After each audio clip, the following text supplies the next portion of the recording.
Boa tarde. Hoje a gente vai apresentar para vocês o nosso trabalho de evolução humana, que é a apresentação de um artigo. E o grupo ele é formado por mim, Luísa Maris, Gabriela Gonçalves e José Braia. O artigo que nós selecionamos para apresentar para vocês, a tradução do título dele é A Evolução da Orientação Sexual Feminina Humana.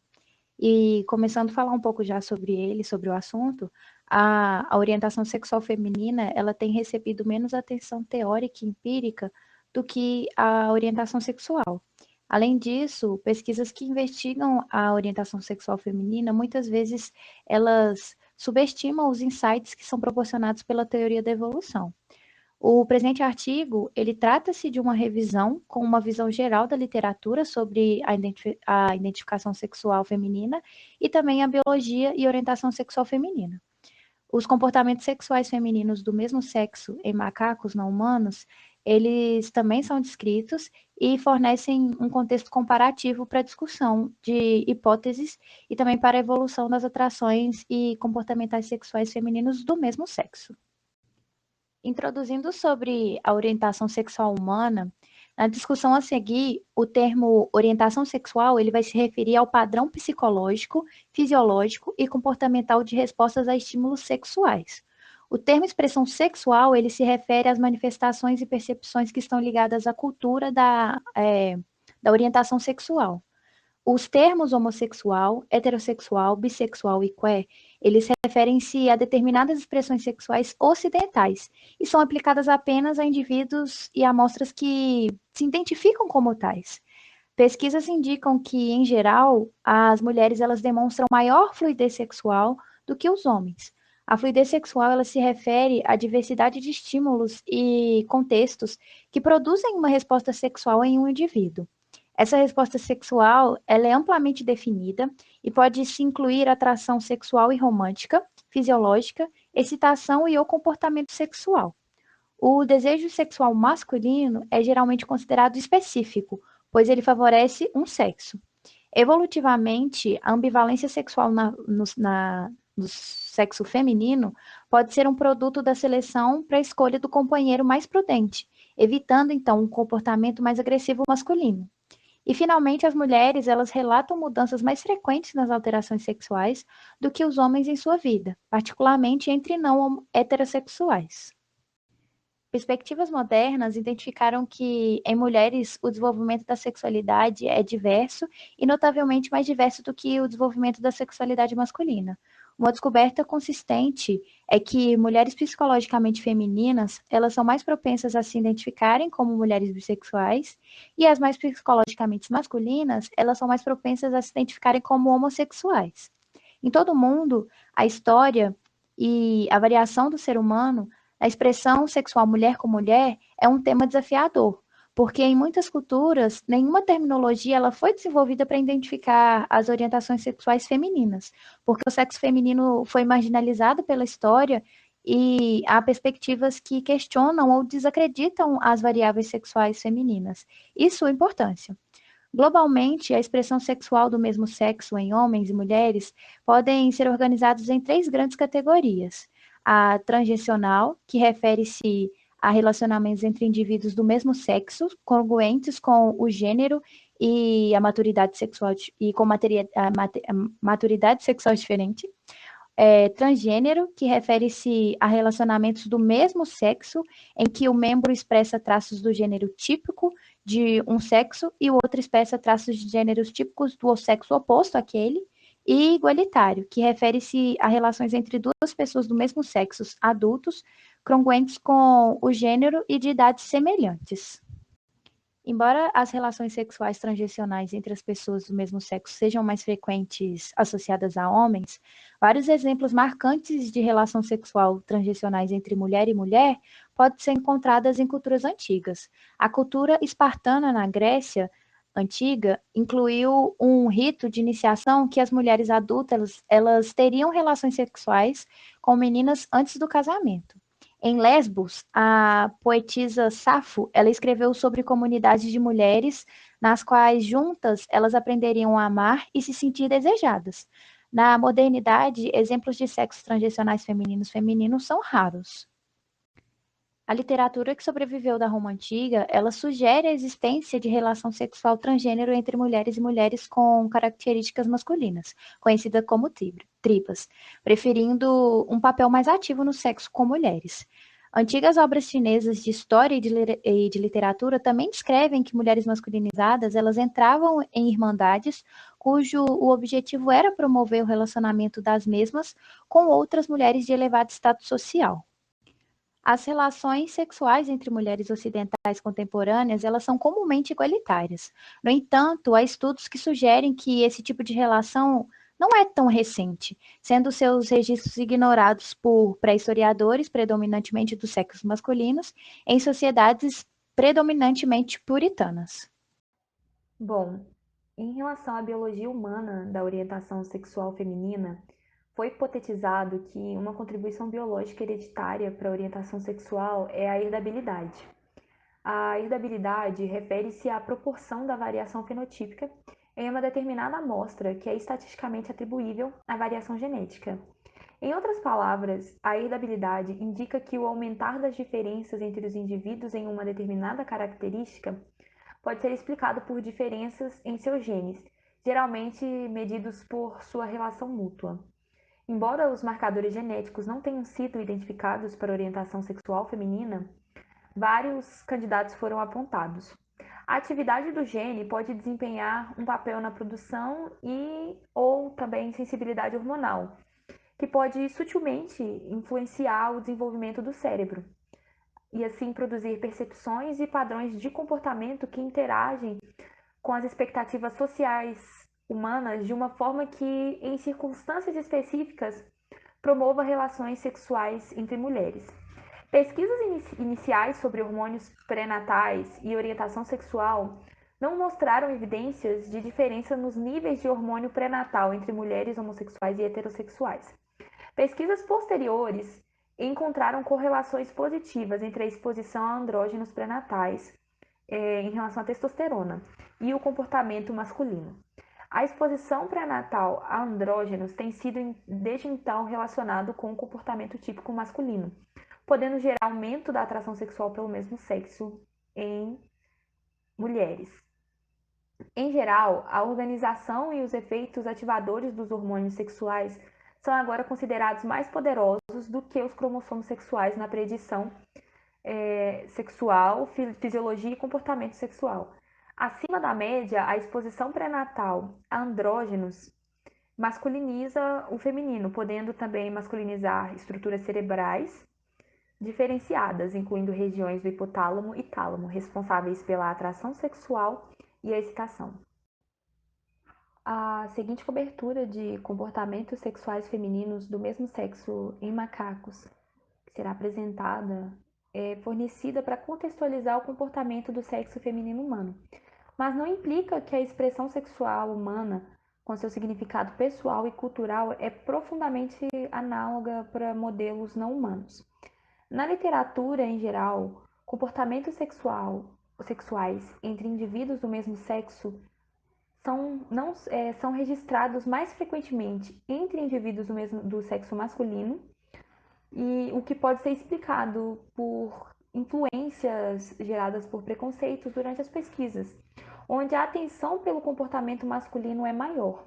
A alta sociabilidade e proximidade com o mesmo sexo provavelmente reduzem os custos associados ao comportamento sexual com o mesmo sexo, aumentando sua frequência. Mas isso não exclui funções evolutivas mais complexas para esse comportamento. O quebra-cabeça em relação ao comportamento sexual entre indivíduos do mesmo sexo se concentra nos custos do comportamento sexual quando o benefício da reprodução está ausente. Bom, em relação aos orangotangos, as fêmeas dos orangotangos, já foi registrado o comportamento de fêmeas de orangotango, onde elas estimulam e penetram os órgãos genitais umas das outras com os dedos, muitas vezes enquanto se masturbam com o pé. Em primatas humanos e orangotangos, os sinais de fertilidade das fêmeas são baixos. Assim como em ambos, a abertura sexual não é limitada somente no período fértil. Nas fêmeas de orangotango, isso permite que elas possuam uma seletividade em relação aos parceiros sexuais, visto que os machos coercitivos não perceberão sua fertilidade e assim as mesmas possam selecionar machos de sua preferência. Portanto, no contexto do comportamento sexual feminino para com o mesmo sexo, a receptividade sexual contínua e escolha prudente do parceiro pode facilitar as interações sexuais entre mulheres. Em relação aos gorilas, eles residem em pequenos grupos, consistindo em um único macho dominante e várias fêmeas adultas, que entram no grupo depois de se dispersarem de territórios natais. Dentro do grupo, as fêmeas formam laços e pares entre si e se envolvem em cuidados mútuos frequentes e estimulação sexual, incluindo fricção genital. Os pesquisadores descrevem os encontros sexuais entre as fêmeas como mais afetuoso e durando 5 vezes mais do que com os machos. Fêmeas desenvolvem parceiras preferidas com quem passam a maior parte do tempo, embora esses relacionamentos não parecem envolver a coparentalidade. Uma hipótese recente postula que a relação sexual entre mulheres é uma consequência da receptividade para a relação entre fêmeas e de um ser humano amplamente polígamo, que é o caso desses indivíduos que vivem em grupos, como foi citado por os gorilas anteriormente, ao longo da história evolutiva. Bom, os chimpanzés, eles vivem em grupos mistos que contêm cerca de 2 vezes mais fêmeas do que machos e podem fraturar em subgrupos menores ou coalescer em grandes comunidades. A dispersão é geralmente tendenciosa para a fêmea e o acasalamento é promíscuo, com ambos os sexos tendo vários parceiros do sexo oposto e os machos não contribuindo significativamente para o cuidado parental. As fêmeas se envolvem em uma série de atos sexuais entre si, incluindo a fricção das suas nádegas e genitais, montagem e lambedura genital. Relações de pares entre as fêmeas são fracos e periféricos quando comparado às coalizações sexuais entre machos, que dominam as estruturas sociais e de acasalamento dos chimpanzés, e não produzem relacionamentos também de coparentalidade.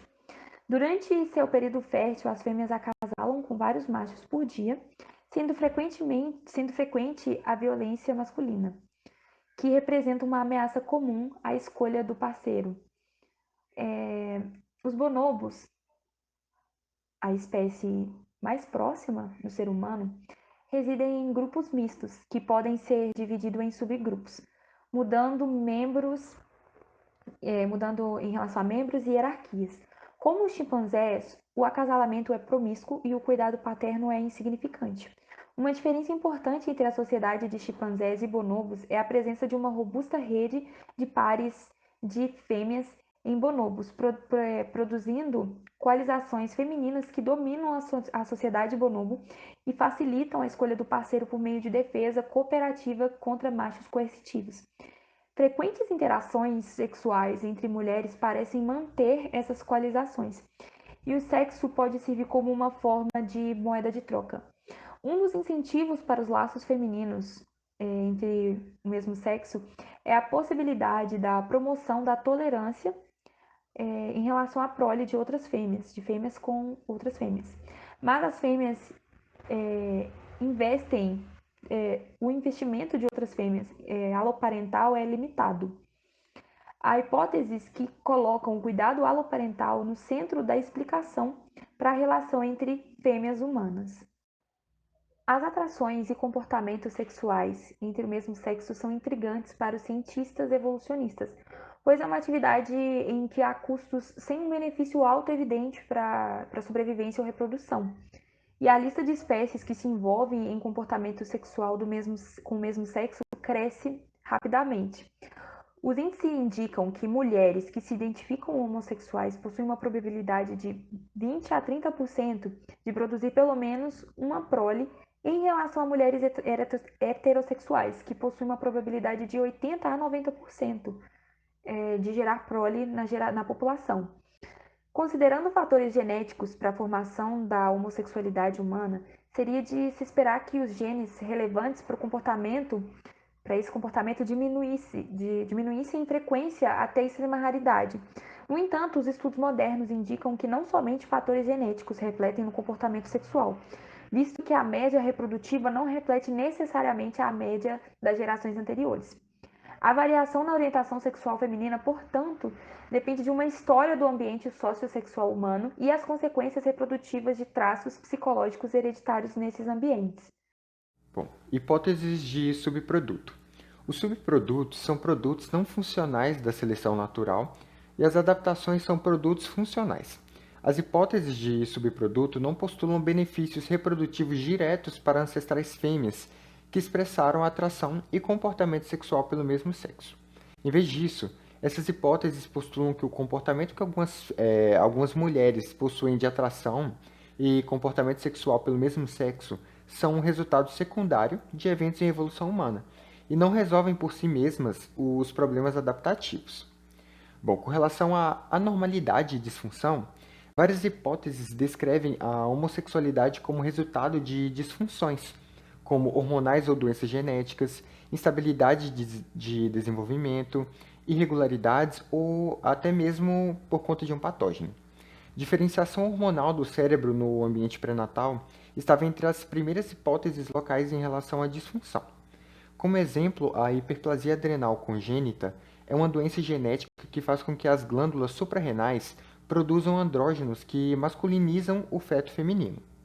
Bom, com relação à seleção equilibrada, sexualmente antagônica e fraca, essas hipóteses elas utilizam princípios da genética de populações que podem ser geralmente aplicadas para explicar a persistência de traços hereditários deletérios.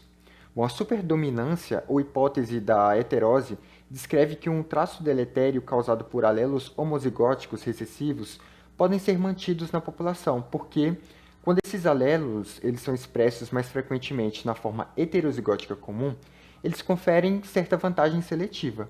Neste caso, a orientação sexual feminina pode ser influenciada pela condição de genes que podem melhorar o sucesso reprodutivo na forma heterozigótica, mas que em condição de homozigose promovem exclusivamente a homossexualidade.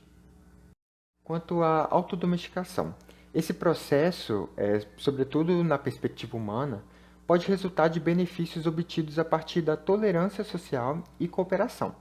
Assim, propõe-se que ao longo da história evolutiva, indivíduos que possuíam maior tolerância social podem ter garantido a sobrevivência e vantagens para a reprodução à medida que os grupos humanos cresciam e se tornavam codependentes.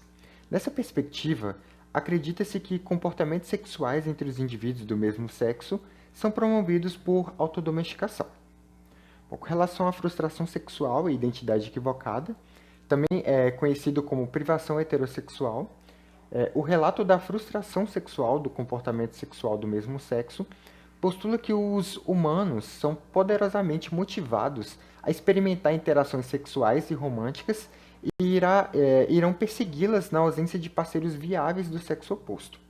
Bom, essa hipótese ela se aplica à ausência real ou percebida de parceiros do sexo oposto.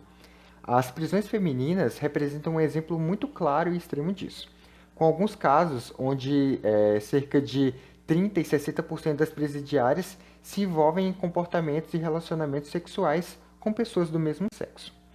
Outra questão apontada em estudos é que a constituição de um parceiro sexual viável pode excluir homens porque há fatores discordantes com as mulheres, como, por exemplo, o aumento e a frequência do sexo e a expressão de comprometimento emocional e de recursos.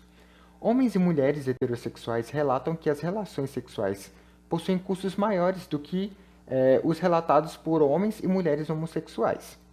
Bom, homens homossexuais relatam desfrutar de experiências sexuais mais rápidas e frequentes do que os homens heterossexuais, assim, em média.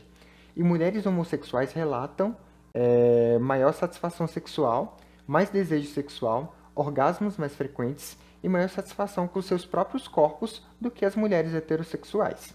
Identificar de forma confiável o sexo de um coespecífico pode parecer trivialmente fácil, mas a identificação incorreta aparente é uma fonte de comportamento sexual em várias espécies não humanas. Em muitos casos, é muito mais prejudicial para perceber parceiros reprodutivos viáveis do que realmente percebê-los, especialmente para os machos. No entanto, a noção de errar a identidade sexual é uma simplificação excessiva, necessária ao modelar do comportamento animal e tem pouca utilidade para o comportamento sexual humano. Com relação às teorias de adaptação. Bom, para sugerir que a atração e comportamento sexual feminino do mesmo sexo são resultado da adaptação, é proposto que eles recorrentemente desempenharam papéis funcionais na sobrevivência ou reprodução em ambientes humanos ancestrais. Isso não quer dizer, no entanto, que os detalhes da expressão sexual feminina humana permaneceram inalterados durante esse período, ou que as características relevantes contribuam para a sobrevivência e reprodução em ambientes modernos. Bom, a primeira teoria ela fala da atração de companheiros e escolha de machos. Bom, nesse sentido, especulou-se que os comportamentos sexuais femininos do mesmo sexo serviriam para atrair a atenção sexual de machos preferidos, de forma a promover diretamente o sucesso do acasalamento feminino. Homens heterossexuais normalmente exibem alta excitação com estímulos sexuais provenientes, por exemplo, do consumo de pornografia na internet que contém interações sexuais entre mulheres. É importante frisar que não existe nenhuma evidência para apoiar a noção de que as mulheres empregam estrategicamente esses comportamentos como uma tática de atração de companheiros. É importante mencionar que existem também pelo menos 2 fontes de dados que sugerem que mulheres bissexualmente ativas produzem mais descendentes do que mulheres exclusivamente heterossexuais. No entanto, também há dados que inferem o contrário. Uma segunda linha de teoria fala da aloparentalidade. Tendo em vista que a prole humana ela necessita de um grande período para seu desenvolvimento, o investimento parental do ser humano é muito presente após o nascimento e frequentemente requer a ajuda da família, né, e da comunidade. As mães em comunidades de caçadores-coletores podem muitas vezes esperar investimento limitado do pai, assumindo que ele permanece próximo mais durante assim a gravidez. Apesar do investimento paterno poder melhorar o resultado da prole, o mesmo geralmente não é essencial para a sua sobrevivência. Mesmo nessas culturas que enfatizam o investimento paterno, as fêmeas elas não podem garantir a fidelidade do pai, podendo buscar compensar sua ausência. Uma adaptação pode evocar cuidados aloparentais de fêmeas aparentadas e não aparentadas. As fêmeas, assim, elas podem experimentar atrações sexuais pelo mesmo sexo e estabelecer relações sexuais com outras mulheres, em parte para que tenham mais probabilidade de receber assistência aloparental das mesmas. Bom, experiências sexuais positivas compartilhadas entre fêmeas podem favorecer a base para compromissos de companheirismo entre as mulheres, aumentando a taxa de sobrevivência entre a prole, que poderia herdar, sim, os fatores genéticos relacionados à atração sexual pelo mesmo sexo. Bom, a terceira linha de teoria fala da poliginia. Bom, nela os autores ressaltam, né, a função de resolução de conflitos e interações sexuais, propondo que em novos arranjos de polígenos ancestrais, mulheres que encontraram maneiras confiáveis de evitar conflitos teriam sido mais capazes de colaborar para o seu próprio benefício. Bom, especificamente, mulheres que não tinham capacidade para fluidez sexual podem ter obtido, né, menos sucesso reprodutivo útil em contextos de acasalamento poligínicos recorrentes, devido a conflitos, por exemplo, com co-esposas. Estudos deste contexto apontam o interesse masculino em mulheres que exibem comportamentos sexuais com outras mulheres, maior fluidez sexual e suposta ovulação síncrona. Todos os organismos existentes são resultados de adaptações. A atração sexual pelo mesmo sexo, em uma proporção significativa de mulheres modernas, podem ser responsáveis pela redução do sucesso reprodutivo também nessas mesmas mulheres. Mas isso não constitui evidência contra a atração sexual entre mulheres como uma adaptação. Para investigar a adaptação, deve-se triangular evidências de filogenia compartilhada, especificidade do design e associações de traços, imaginando esses traços expressos em linhagens de mulheres através de ambientes humanos ancestrais em conflito e cooperação com humanos e ecologias adjacentes. O processo científico é muitas vezes um processo assim, de dissecar e destacar pressupostos a priori. Descobrir assim, evidências a favor ou contra a especificidade do design exigirá previsões claras sobre a produção de mecanismos lógicos em estudos bem controlados. Mulheres homossexuais podem desfrutar de interações sexuais por razões não relacionadas à reprodução. No entanto, as mulheres podem, por exemplo, experimentar maior excitação sexual, atração ou proatividade, colaboração e qualidade dos machos locais. Além disso, as adaptações psicológicas puxam para agrupamentos de características complementares que atendem a uma função. Assim, ao observar atentamente os traços psicológicos que correspondem às atrações sexuais femininas pelo mesmo sexo, ao olhar para além das superficialidades, né, culturais, pode-se assim identificar um conjunto coeso de funções psicológicas. A atração sexual feminina pelo mesmo sexo é universal e característica adequada da sexualidade humana. No entanto, pouco se sabe ainda sobre a sua genética, neurologia, etiologia e variação histórica em sua expressão. Em comparação com pesquisas sobre homens, pesquisas sobre mulheres começaram tarde e continuam a receber menos atenção. Vários pesquisadores, de forma equivocada, parecem indicar que as explicações para o sexo masculino e as orientações sexuais femininas serão idênticas, ou as atrações sexuais entre mulheres são irrelevantes para a evolução humana. E essa foi a nossa apresentação, pessoal. Esperamos que tenham gostado, agradecemos a atenção e estamos dispostos a solucionar qualquer dúvida que surgir.